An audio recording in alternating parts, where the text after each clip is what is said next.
Have you ever shared something with family only to immediately wish you could take it back? After 30 years counseling seniors, I've discovered a surprising truth. Complete openness isn't always the path to family harmony. As we age, we naturally want to be transparent with loved ones. But certain revelations can inadvertently shift family dynamics, turning supportive relationships into something complicated. I'm not suggesting deception. Rather, I'm talking about strategic privacy. Thoughtful boundaries that protect both your peace of mind and your family connections. In this video, I'll share 5 things you might want to keep private after 65. These insights have helped thousands of my clients maintain their independence while still nurturing close family bonds. Let us know where you're watching from in the comments, and don't forget to like and subscribe for more wisdom that honors your life experience. Now let's start with the most misunderstood area where privacy actually strengthens family ties. 1. Your complete financial details. Money talks become a whole different ballgame after 65. I learned this lesson not from a textbook, but watching my Aunt Helen's experience unfold in real time. Helen, a fiercely independent retired school teacher, decided to be completely transparent with her 3 adult children about her finances. With the best intentions, she spread her financial statements across her dining room table one Sunday afternoon. "I thought I was doing the right thing," she told me later, dabbing at tears. But within weeks, my son was sending me investment newsletters marked urgent. My daughter started questioning my donations to the animal shelter, and my son-in-law suddenly had opinions about whether I should take that Alaskan cruise I'd been saving for.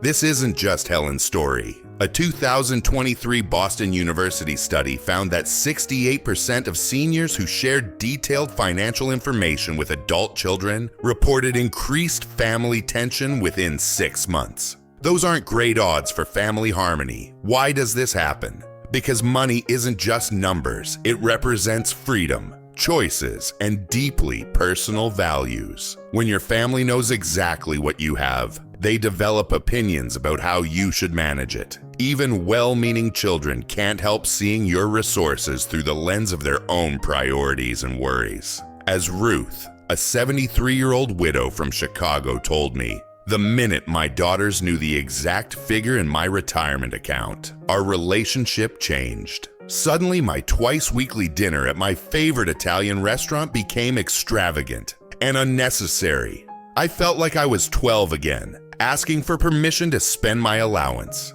The shift is subtle, but profound. Family members who once saw you as capable and independent may unconsciously begin viewing you as someone who needs guidance. That $30 hair appointment or $200 gift to a grandchild becomes subject to invisible scrutiny. Financial advisor Margaret Thompson puts it perfectly. When adult children know their parents have substantial savings, they often unconsciously factor it into their own financial planning. This creates expectations that can strain relationships. So what's the balanced approach? You don't need to be secretive, but consider sharing broad outlines rather than specific numbers. Instead of exact figures, use general terms, "I'm comfortable," or "I've planned carefully for retirement." Discuss your financial values and priorities without revealing account balances. Share the names of your financial advisor, attorney, and where important documents are kept, not the contents of those documents. This approach ensures your family knows you're prepared without inviting unnecessary opinions about your spending or saving choices. When someone presses for details, try this gentle redirect that worked wonders for John, a 78-year-old retired engineer in my senior discussion group. When his daughter kept asking about his investment strategy, he smiled and said, "I've spent 7 decades managing my money. That's why I still have some. Now tell me about that kitchen renovation you're planning." His good-natured deflection preserved both his privacy and their relationship. Remember, keeping some financial specifics private isn't about distrust. It's about maintaining your autonomy and preventing that subtle shift where your personal resources become a family talking point. I'm curious. What's been your experience sharing financial information with family? Did it strengthen relationships or create unexpected tension? Share your story below. Your experience might help others navigate these tricky waters. 2. Minor health concerns. Ever notice how our bodies become chattier as we age? A knee that complains about the weather, a back that negotiates with stairs. These conversations with our own bodies are perfectly normal, but sharing every little ache and pain with your family, that's where things get tricky. My neighbor Richard learned this lesson the hard way. At 72, he began casually mentioning every minor health concern to his adult children. My knee's acting up today. Had a dizzy spell yesterday morning. Feeling extra tired after lunch. He thought he was just making conversation. Little did he know he was accidentally rewriting his role in the family. Within months, Richard's daughter was calling him daily for health updates. His son started researching retirement communities just in case. And his weekend visits with grandchildren were canceled twice because his daughter-in-law worried he might not be up to it. I never meant to worry them, Richard told me over our fence. Now I can't mention a hangnail without my kids treating me like I'm made of glass. A fascinating study from the Journal of Aging Studies confirms Richard's experience isn't unique. Researchers found that when seniors regularly report minor health concerns to family members, those family members typically overestimate the severity by 70%. That's right. What you experience as a 2 on the discomfort scale often registers as a 7 in your children's minds. Why such a dramatic difference? Because for adult children, parents' health concerns trigger complex emotions. Fear of losing you, guilt about not doing enough, even subconscious anxiety about their own mortality. Your casual mention of fatigue becomes, in their minds, the first sign of serious decline. Before long, this well-intentioned concern can erode your independence. Family members may begin questioning your judgment, taking over decision-making, or treating you as fragile. As one 80-year-old in my discussion group put it, "The moment I mentioned my arthritis was acting up, my son took away my garden shears. 40 years of pruning roses without incident, and suddenly I'm not trusted with scissors." So what's the balanced approach? I'm not suggesting hiding serious health issues. Rather, consider being selective about which minor concerns warrant mentioning. A good rule of thumb: if a symptom hasn't bothered you for more than a week, hasn't limited your activities, and isn't getting worse, it probably doesn't need to be shared. When family members ask the inevitable, "How are you feeling?" question, try this response that worked beautifully for Betty, a 75-year-old in my community. "I'm doing well enough to enjoy what matters, like hearing about your new project. Tell me more about that." This gentle redirection maintains your privacy while showing genuine interest in them. Remember, the image your family holds of you powerfully influences how they treat you. By focusing conversations on your interests, activities, and the positive aspects of your life, you help them continue seeing you as the capable, vibrant person you are. How about you? Have you noticed family members overreacting to casual mentions of health issues? Or have you found good ways to discuss health without triggering unnecessary worry? Share your experiences in the comments. Your insights might be exactly what another viewer needs to hear today. 3. Your true thoughts on family conflicts. When my sister and brother-in-law were headed for divorce after 32 years of marriage, everyone in our family had an opinion. My niece called me regularly, hoping I'd agree her father was being unreasonable. My nephew wanted me to convince his mother to try harder. Even my brother-in-law called, seeking validation for his perspective. I had strong feelings about the situation. I'd watched their marriage up close for decades and had insights neither of them could see. But I remembered something my grandmother told me years ago. In family disputes, the person who speaks their mind often becomes the next target. Those words saved me from a world of trouble. Instead of sharing my true thoughts, I became a sympathetic listener for all parties. 3 years later, when they eventually reconciled, my relationships with everyone remained intact. while several relatives who'd taken sides were still working to repair fractured connections. Family conflicts are as old as families themselves. Whether it's siblings arguing over inheritance, adult children holding grudges, or extended family members who don't speak, these situations have a magnetic pull. We want to help. We want to share our wisdom. We want sometimes to simply set the record straight. Yet research from family psychology experts at Northwestern University shows that when seniors express strong opinions in family conflicts, 64% experience strained relationships with at least one family member as a result, even after the original conflict is resolved. Why?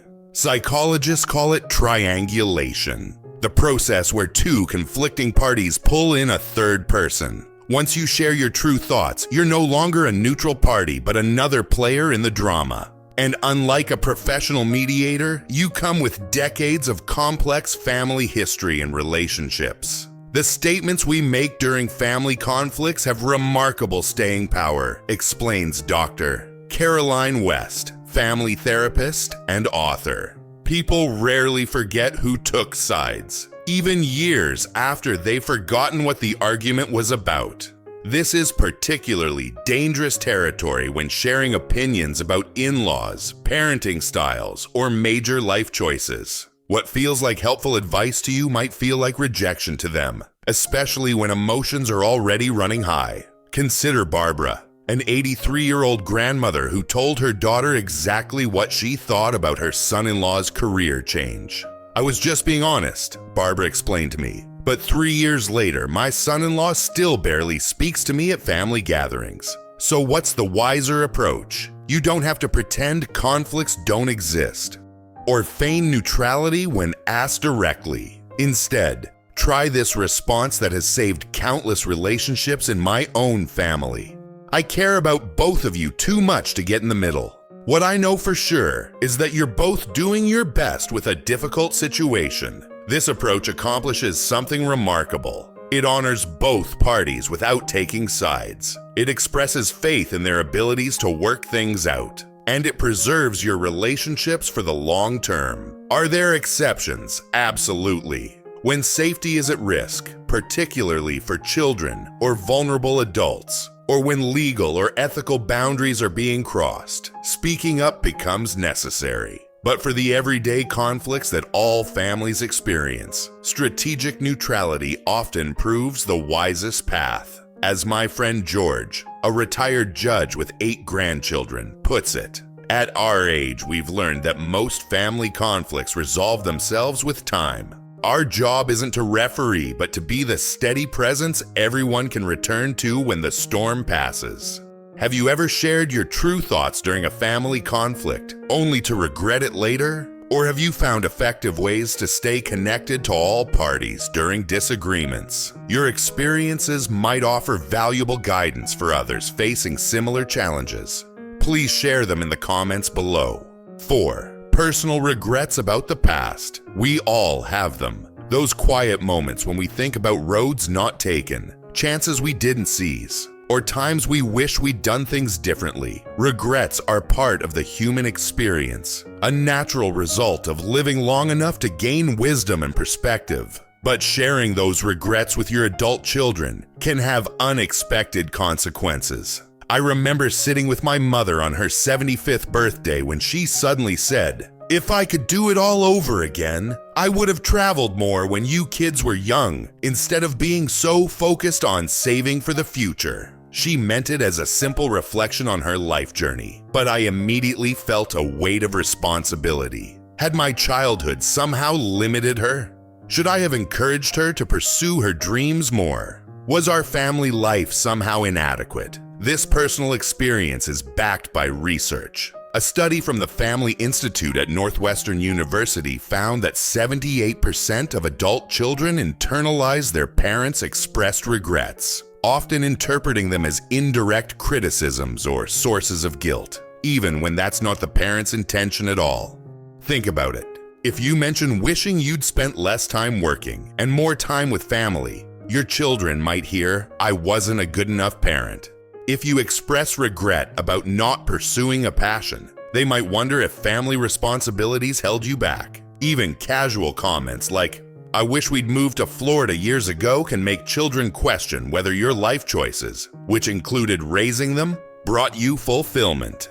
Elizabeth, a 77-year-old retired teacher in my community group, learned this lesson after mentioning to her daughter that she sometimes regretted not pursuing a doctorate. For weeks afterward, my daughter kept bringing up educational opportunities for me, offering to help with applications, even suggesting online programs, Elizabeth told me. She couldn't understand that I wasn't asking for solutions. I was just reflecting on my journey. The same principle applies to romantic regrets. Mentioning a past love, even in a seemingly harmless way, can make your current partner feel like a second choice. Even reminiscing about friendships that drifted apart can shift how your family perceives your satisfaction with present relationships. This doesn't mean you should never process your regrets. In fact, thoughtful reflection on life's what-ifs can be healthy and meaningful. But consider finding appropriate outlets. A trusted friend from your own generation who understands life's complexities. A professional counselor who can provide perspective without emotional entanglement. A personal journal where you can explore feelings privately. A peer support group where everyone understands the value of life review. These alternatives allow you to process feelings without inadvertently burdening those who love you most. There are, of course, exceptions. Sharing regrets can be appropriate when they serve as valuable life lessons, offered at the right moment with clear context. "I regret not taking better care of my health in my 40s" can be meaningful guidance when a child is facing similar choices. The key is being intentional about the purpose and timing of such revelations. What about you? Have you ever shared a regret that was misinterpreted by family members? Or have you found constructive ways to process life reflections without creating unintended consequences? Your wisdom could be exactly what another viewer needs to hear. Please share your experiences in the comments below. 5. Financial struggles or insecurities. Let's talk about something different from our first financial secret. While Section 1 addressed sharing too many details about your assets, this is about the opposite end of the spectrum, revealing financial hardships or insecurities you may be experiencing. Martha, a 74-year-old retired nurse from my community, faced unexpected expenses after a plumbing disaster in her home. With repairs exceeding her emergency fund, she reluctantly shared her financial stress with her children during a Sunday dinner. "I thought I was just being honest," she told me later. "I never expected what happened next." Within days, her son was questioning every purchase she made, including her weekly bridge club dues. Her daughter started sending job listings for part-time work, and her son-in-law began offering unsolicited advice about downsizing while you still have options. "Suddenly, I wasn't the mother who'd managed their household on a nurse's salary for decades," Martha said. "I became someone who couldn't be trusted with her own decisions, all because I shared one financial setback." Financial planner Sarah Rodriguez, who specializes in senior finances, explains, "When older adults reveal financial struggles to family members, it typically triggers one of two extreme reactions: either overprotective micromanagement or a profound loss of confidence in the parent's judgment. Neither response helps the actual situation.